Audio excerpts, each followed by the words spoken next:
Bismillahirrahmanirrahim. Assalamualaikum warahmatullahi wabarakatuh. Waalaikumsalam warahmatullahi wabarakatuh. Nggih, di sini saya meminta waktunya sebentar nggih, Bapak dan Ibu-ibu semuanya. Ini saya pengimbasan dari kemarin saya pelatihan. Jadi di sini nanti saya akan menyampaikan secara singkat apa yang saya pelajari kemarin. Kemudian nanti akan ada praktek untuk 1 jurus seperti itu. Latar belakang dibekali dengan 7 jurus BK Hebat. Itu salah satunya karena anak-anak sekarang itu kan sudah semakin kompleks permasalahannya. Kemudian guru BK itu jumlahnya terbatas. Dan sekarang kan Bapak Ibu guru itu menjadi guru wali. Jadi kita membekali Bapak Ibu guru yang bukan BK atau non BK dengan pengetahuan-pengetahuan tentang 7 jurus tersebut. Yang pertama itu adalah kenali potensi. Itu nanti isinya tentang tes bakat minat anak untuk mengetahui potensi anak seperti itu. Kemudian yang kedua tentang kelola emosi. Pengelolaan emosi kita, pengelolaan emosi anak, seperti itu. Kemudian yang ketiga itu adalah tumbuhkan resiliensi atau daya lenting. Daya lenting itu adalah sikap pantang menyerah. Jadi kalau ada yang jatuh, dia akan bangun lagi. Kalau ada yang jatuh, dia akan bangun lagi, seperti itu. Itu untuk menghadapi tantangan anak sekarang. Nomor 4 itu adalah jaga konsistensi. Ini ada kaitan dengan yang anak Indonesia hebat itu, membangun kebiasaan dari hal-hal kecil. Yang kelima, jalin koneksi. Itu membangun komunikasi empatik antara guru dengan guru, guru dengan anak, anak dengan orang tua, anak dengan teman sebaya. Dan yang keenam itu adalah bangun kolaborasi. Itu kerja sama antar semua pihak di sekolahan untuk menangani anak. Yang terakhir adalah menata situasi. Membuat lingkungan di sekolah ini menjadi aman, nyaman, dan menggembirakan. Kita akan masuk ke jurus yang saya pilih untuk diterapkan pada siang hari ini, yaitu kelola emosi. Sebelum mulai, agar kita lebih semangat, bisa mohon berdiri dulu. Bisa mohon berdiri. Jadi kita akan menulis angka dari 1 sampai 10 ya. Pertama menggunakan tangan dulu. Jadi 1, 2, 3, 4 dan seterusnya. Siap nggih? Nggih. 1, 2, 3, 4, 5, 6, 7, 8, 9, 10, 2. Ya, itu tadi dengan tangan. Sekarang kita akan menulis angka tapi dengan tubuh kita nggih. 1 berarti gini. 2 nggih.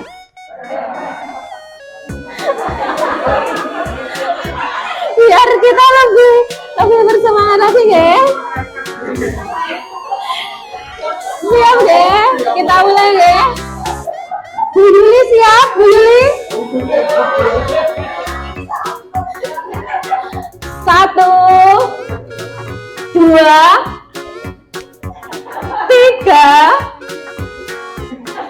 4, 5, 6, 7, ini biasanya yang paling 8 lagi 9, 10. Ya, terima kasih. Yulia duduk kembali. Jadi biar lebih semangat sebelum beraktivitas. Saya paling suka kalau melihat Bu Yuli menulis angka 8 ya.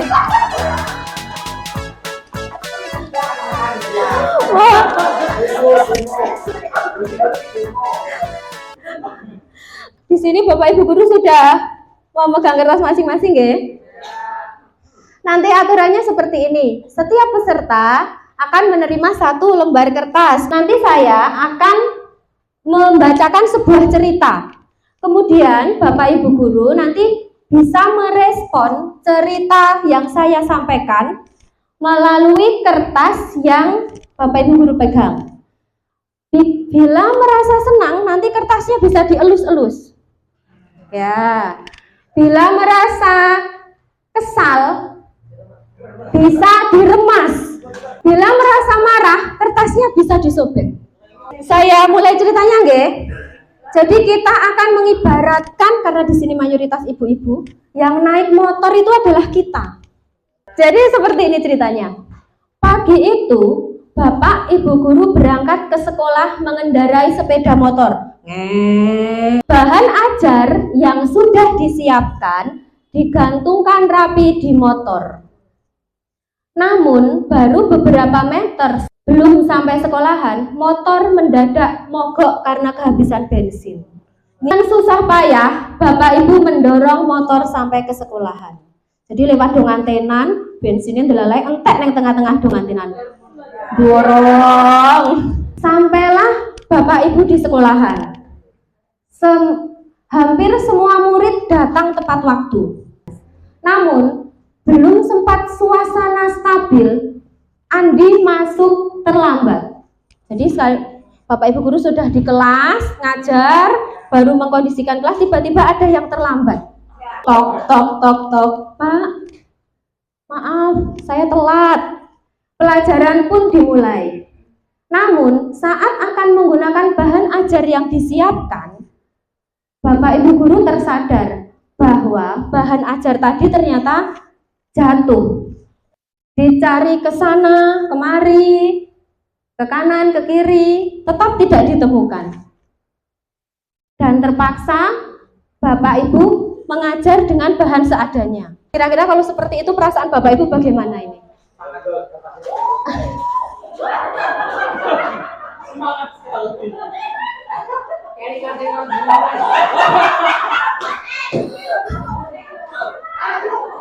Bayangan aktivitas seru biar besar nyiapne tari, bedale selendangnya keri. Soalnya mati.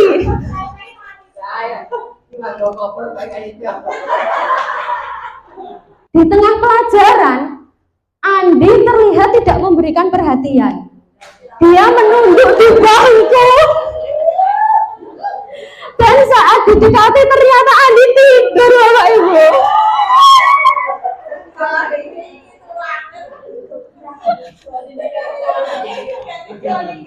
Setelah itu, tak lama kemudian, ada seorang bapak mengetuk pintu kelas. Tok, tok, tok. Terus gurunya membuka ini. Ngek, maaf Pak, saya bapaknya, saya pamannya Andi. Sebetulnya Andi sudah 3 hari di rumah sakit karena menunggu ayahnya yang sakit.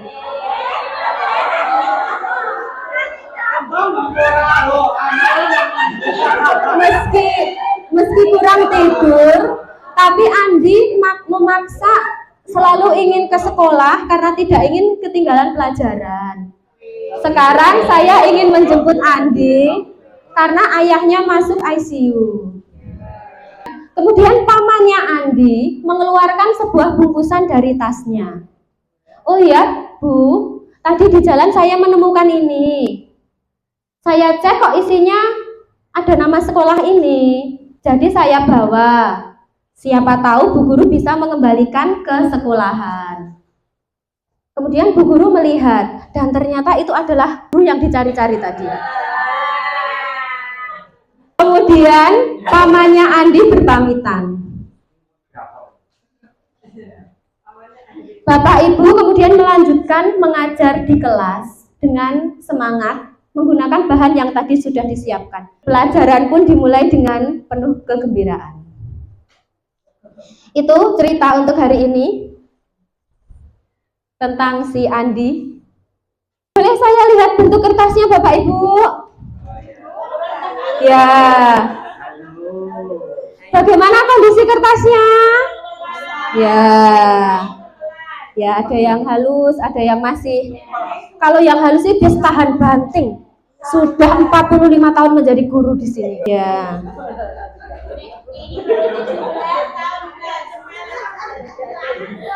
Kemudian coba saya akan menanyakan kepada salah satu ibu guru yang kertasnya masih halus. Kira-kira sebabnya apa? Kertasnya masih halus. Coba. Bu Anas yang masih halus. Silakan Bu Anas karena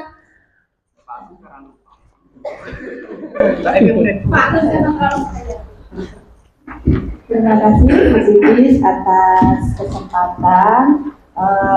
Tadi saya memperhatikan dari awal hingga akhir, mestinya segala sesuatu itu akan dilakukan kalau itu betul-betul sudah selesai, baru kita simpulkan. Tadi saya memperhatikan pengalaman guru, ya itu harus sabar, ya harus sabar. Walaupun anak-anak sudah terkenal kalau saya itu memiliki karakter yang Bapak Ibu? Galak. Tapi saya berupaya ketika permasalahan itu tidak menjadikan saya harus marah-marah sampai terus-menerus, ya saya berusaha Mbak, tergantung permasalahan yang terjadi saat itu. Ya, sehingga tadi saya memperhatikan cerita dari Bu Titis tadi dari awal sampai akhir itu bisa diunggah ibaratnya seperti itu, sehingga saya menyimpulkan tidak saya lakukan seperti yang diharapkan dari Bu Titis tadi. Oh iya. Terima kasih Bu Anas atas penjelasannya. Kita berikan tepuk tangan ya Bapak Ibu. Kemudian yang ada yang terlipat-lipat Bapak Ibu. Yo, Mbak Asri itu nanti giliran yang terremas-remas. Yuk, yang terlipat Bu Yuli.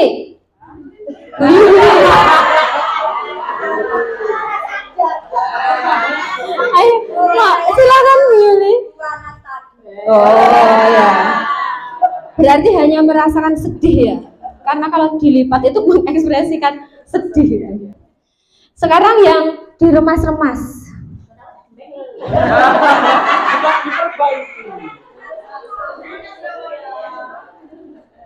Yang diremas-remas bisa disampaikan kira-kira apa yang dirasakan. Ayo Bu Pita. Ya Bu yuk, nggak apa-apa ini. Di depan tidak ada ranjau. Pemimpin Gobak Sodor kita. Ya silakan Bu Pita. Terima kasih Bu Titis. Tadi mendengarkan cerita dari Bu Titis secara spontan bisa mengutarakan apa yang saya rasakan dengan keadaan yang sedang diceritakan oleh Bu Titis. Jadi mungkin kurang bisa ya, ketika kita sebagai seorang guru langsung meluapkan emosi ketika berada di depan anak. Mungkin tadi seperti Bu Anas bisa kita tahu latar belakangnya dulu, kenapa dia seperti itu, bisa lebih bijak lagi untuk ke depan. Apa yang dirasakan tadi Bu Pita? Angel. Oh. Ketika kita sedang mengajar, ada anak yang tidak memperhatikan dan ternyata tidur. Iya.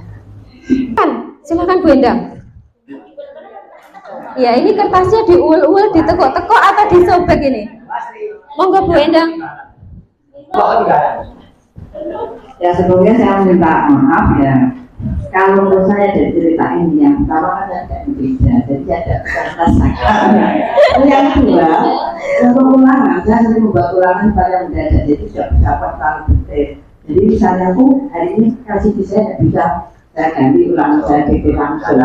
Jadi apa istilahnya kalau situasi sudah ini kemudian anak yang bermasalah itu contoh ya tidak turun tidak mengganggu saya. Itu ini jadi saya tidak terlalu Iya. walaupun saya juga keras ya, tapi saya tidak perlu tipis lain kalau ada anak yang buat jurnal, dan kemudian kalau kamu tidur silahkan tidur, saya akan berjalan terus. Iya. Tapi kertasnya mulus nggih Bu Endang? Oh ya berarti rada diteko-teko ya.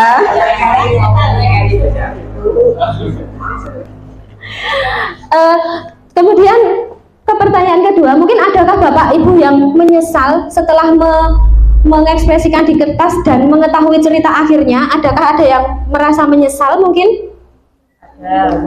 Ada. Bu Bita merasa menyesal? Iya, karena mengetahui karena alasan Andi tadi tidur ternyata karena menunggu ayahnya yang sedang di rumah sakit. Iya. Ya, jadi selain Bu Bita mungkin ada yang kira-kira ada yang perasaan penyesalan dari Bapak Ibu guru lainnya? Bu Erika? Menyesal. Oh, Bu Erika menyesal ya. Coba Bu Erika maju ke sini Bu Erika. Iya, ceritakan Bu Erika. Silahkan diluapkan.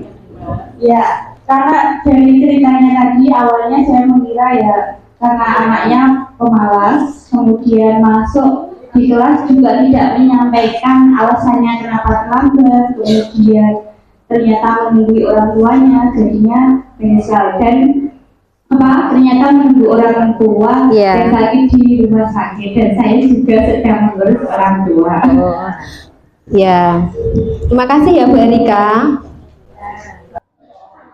Jadi dari cerita itu tadi kalau secara keseluruhan memang suatu cerita yang di dalamnya itu ada perasaan waktu berangkat bersemangat, kemudian waktu naik sepeda mungkin ada perasaan yang lah kok bensin entek, mungkin mulai emosinya mulai naik, rada anyel-anyel sithik, arep ngajar, bahan ajarnya jatuh, tambah emosi meneh, wis saeneke, ada perasaan.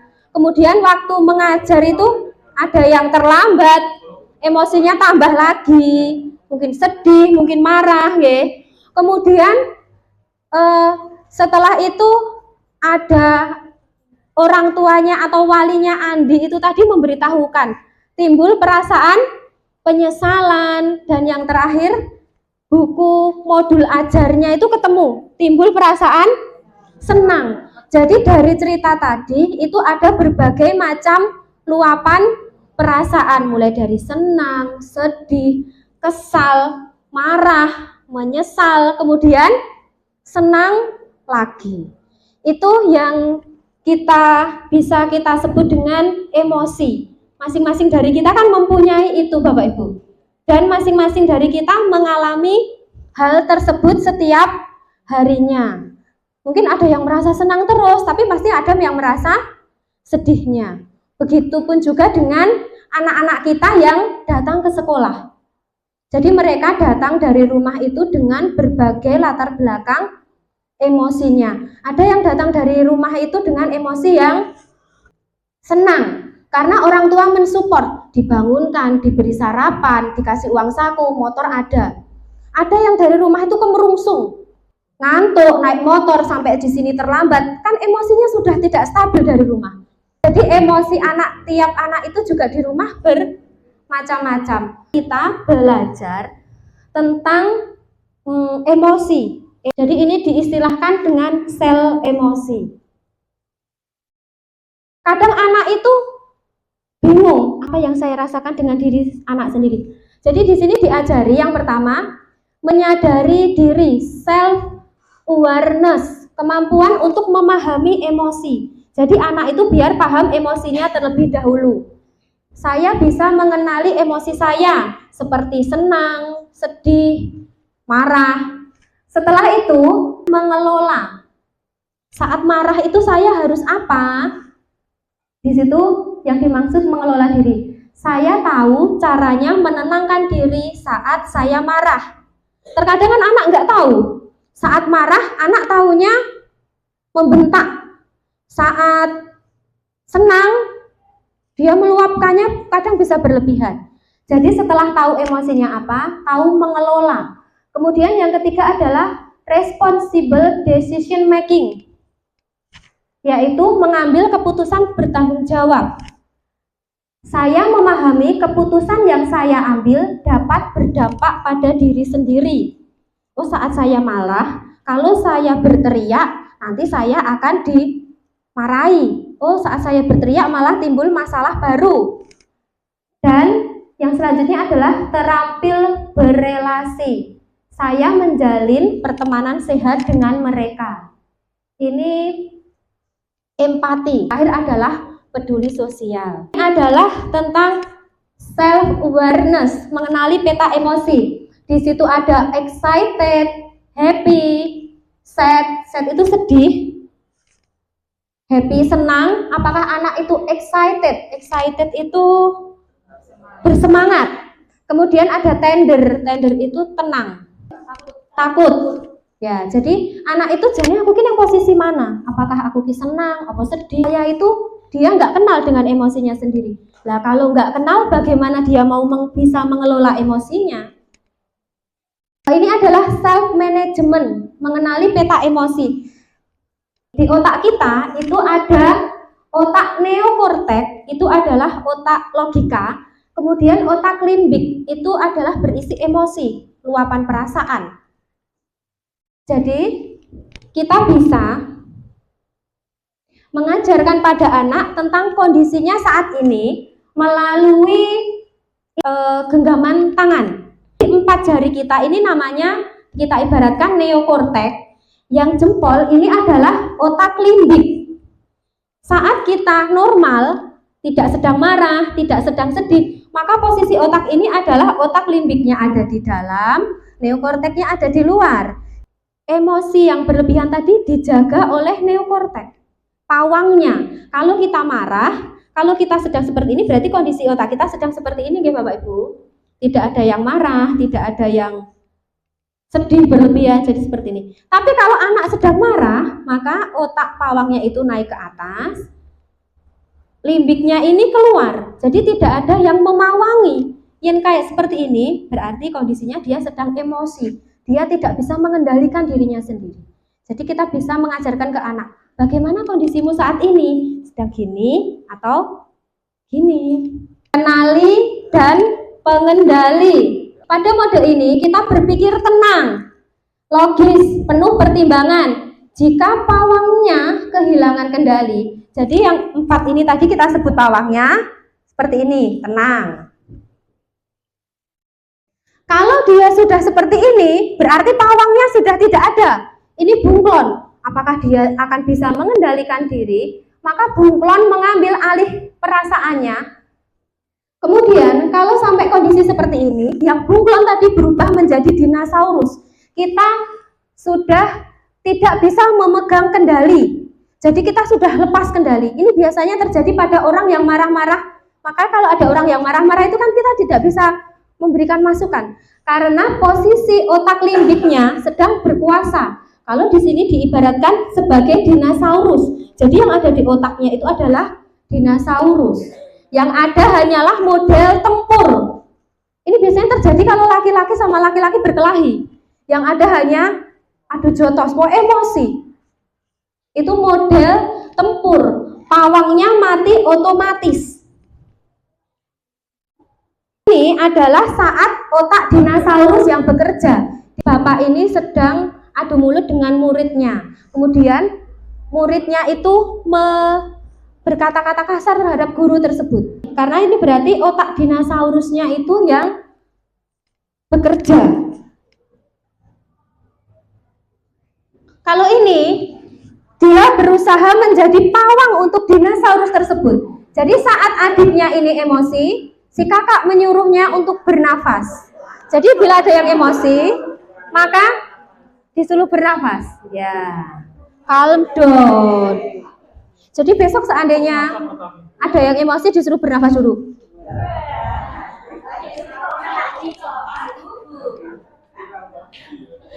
Jadi bila dulu seandainya kita emosi, kita langsung merespon dengan tindakan. Sekarang kita ada pilihan untuk memilih jeda. Jadi ada emosi, kemudian kita mengambil jeda. Mungkin dengan nafas, 10 detik. Nanti kita baru mengambil tindakan. Ini juga coba mau saya praktekkan saat saya menghadapi anak-anak itu coba. Jadi ada jeda. Kenapa kalau emosi kita disuruh mengambil nafas? Karena saat kita mengambil nafas itu otak kita itu disuplai oleh oksigen, jadi lebih segar lagi.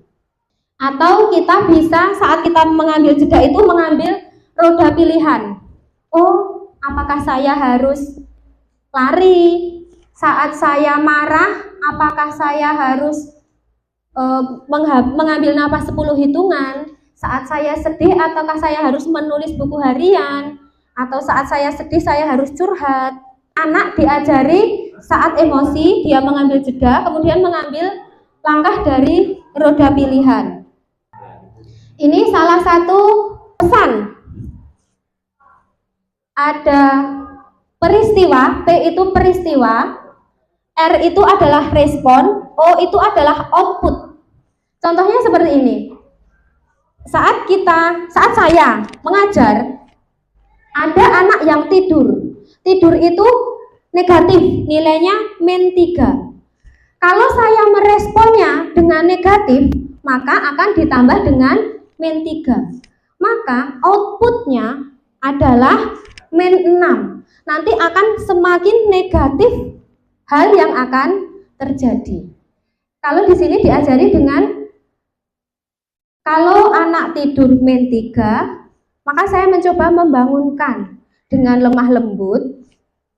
Itu nilainya 5, maka hasilnya akan 2 plus 2. Jadi tidak negatif lagi. Memang di sini kita diajari untuk rumus untuk mengelola emosi kita. Merancang kelas bernuansa sel. Jadi di kelas itu nanti akan ada papan cuaca emosi. Jadi saat di kelas nanti pagi hari itu anak meletakkan emosinya itu di yang mana? Apakah di senang semua, ada yang sedih. Jadi kita bisa tahu kondisi kelas sebelum memulai pembelajaran. Membuat roda pilihan. Kira-kira kalau emosi, anak itu pilihannya apa? Kemudian membuat emotion tracker. Seperti itu. Sudah mungkin bisa dipahami nggih, Bapak Ibu? Ada yang ingin ditanyakan? Tidak ada nggih? Jadi dari pagi tadi jam 6 kita berangkat dari rumah sampai ke sekolahan. Kira-kira emosi dominan apa yang muncul pada diri kita? Dari tadi pagi sampai saat ini. Ya. Jadi di sini saya sudah menyiapkan. Ini nanti bisa ditempel di kelas, tapi ini kita coba mengaplikasikan ke diri kita, nggih. Mungkin Pak Agus bisa dibantu. Jadi nanti Bapak Ibu bisa mengekspresikan papan cuaca emosi yang paling dominan sampai saat ini. Kita bisa minta tolong. Nanti silakan Bapak Ibu guru menempelkan emotikon tersebut ke peta emosi yang ada di depan. Kira-kira perasaan dominan saya hari ini apa sampai detik ini? Itu di situ ada takut, bahagia, sedih, marah, terkejut, dan jijik. Di situ ada turunan emosinya. Kalau takut itu ngeri, gugup, cemas, tersiksa, waspada, ragu-ragu, dan tidak berdaya. Kalau marah itu iri, kesal, benci, murka, cemburu, tersinggung. Kalau sedih itu malu, kosong, kecewa, kasihan, berduka. Kemudian ada bahagia, kalau banyak senyumnya pasti bahagia. Ada puas, lega, riang, damai. Ada terkejut, heran, terpesona, tertipu. Ada jijik. Jijik itu enek, muak, risih, bosan, dan penat. Silahkan Bapak Ibu mungkin nanti bisa maju ke depan untuk menempelkan perasaan dominan hari ini itu apa? Jadi kita berlatih mengenali emosi dominan kita hari ini. Bisa langsung ditempelkan di depan yang sesuai dengan kotak-kotaknya nggih. Ayo, bisa urut ya dari Pak Agus dan Pak Aswin. Yuk, kita akan tahu emosi yang dominan Pak Agus hari ini apa? Tadi saya lihat auranya di kantor itu rodok-rodok murung, sedih. Harus jujur loh ya, ini harus jujur.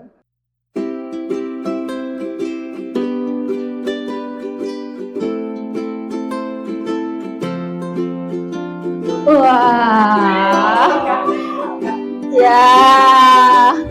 Ayo Pak Aswin, silakan Pak Aswin.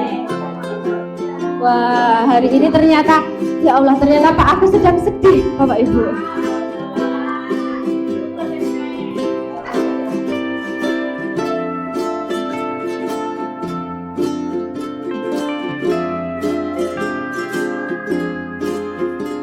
Kayaknya hari ini sedang bersedih.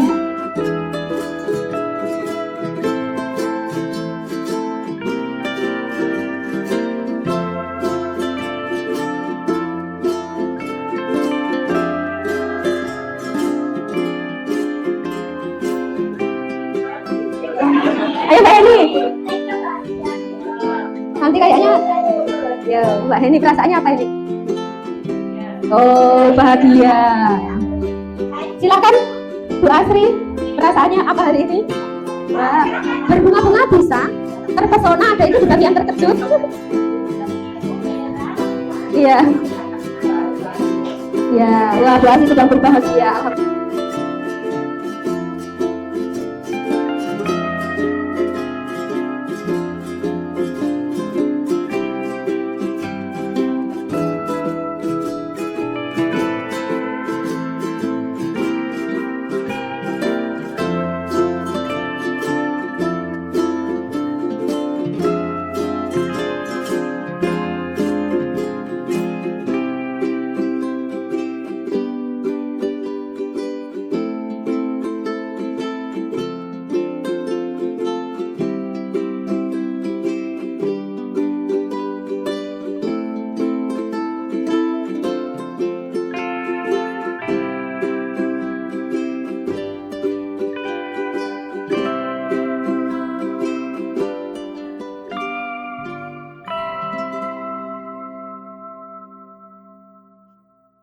Perasaannya tidak ada ini. Oh iya, tidak usah ditempel, saya bahagia sekali karena Bapak Ibu guru sangat mendukung saya dengan antusias itu luar biasa. Saya ingin perwakilan satu orang yang merasa sedih, satu orang yang merasa bahagia, dan satu orang yang merasa marah. Kita awali dari perasaan sedih dulu. Ya, kita harus memberikan semangat. Oh iya. Assalamualaikum warahmatullahi wabarakatuh. Ini.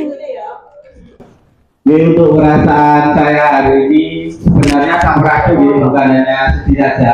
Ada bagiannya juga, tapi ya sedikit mungkin. Ya sangat-sangat sedih. Kenapa? Kemungkinan karena efek dari mengajar. Ada beberapa anak yang saya ajar itu di dalam kelas tidak bisa saya kondisikan. Terus ketika saya beri pengarahan itu mereka rapi. Selanjutnya ketika istirahat kan anak-anak itu seharusnya ke masjid untuk sholat. Tetapi ketika saya suruh ke masjid itu masih banyak yang sulit untuk dikendalikan lagi. Jadi kurang lebih seperti itu. Iya, iya. Terima kasih ya Pak Agus atas luapan emosinya hari ini. Sekarang yang bahagia, silakan diwakili oleh Mbak Asri. Ayo silakan Ibu Asri yang hari ini sangat berbunga-bunga. Silakan Bu Asri. Perasaannya apa yang membuat bahagia? Assalamualaikum warahmatullahi wabarakatuh. Baik, saya juga mewakili perasaan bahagia pada hari ini. Itu ada beberapa hal. Yang pertama mungkin dari segi berangkat sekolah itu delalah pagi-pagi tiketnya alhamdulillah baik dan tertib. Kemudian anak-anak yang biasa bandel masalah baju seragam pakainya, delalah hari ini kok ya sudah perfect semua. Pada saat saya mengajar itu ternyata khususnya anak kelas 9 untuk persiapan berbagai macam pembelajaran terutama di ujian praktek saya itu welcome sekali untuk hari ini. Anak-anak itu meresponnya sangat luar biasa, antusiasnya tinggi. Ternyata pada saat sholat di masjid tadi, walaupun dengan agak sedikit drama, Moya kelas 9, ternyata agak berhasil dan bisa sholat bersama, kecuali yang anak-anak perempuan halangan. Kemudian satu lagi, ada sedikit hadiah dari seseorang, tapi ternyata ditujukan di rumah.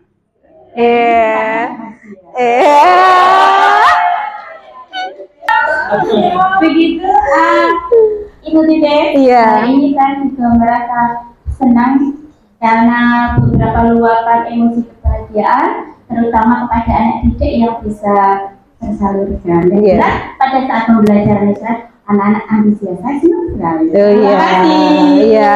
Terima kasih Bu Hasri. Kita berikan tepuk tangan kepada yang sedang berbahagia. Yang terakhir, yang hari ini sedang marah, bisa menceritakankah kenapa hari ini bisa perasaannya seperti itu? Ya, terima kasih atas waktunya. Sebenarnya tadi itu saya berangkat dari rumah itu dengan suasana senang, bahagia, sentosa dan lain-lain.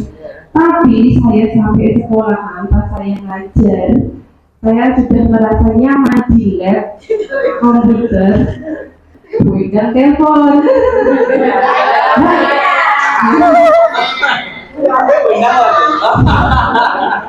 Saya itu kalau sudah ditelepon dan itu saya deg-degan. Ini apa namanya ini?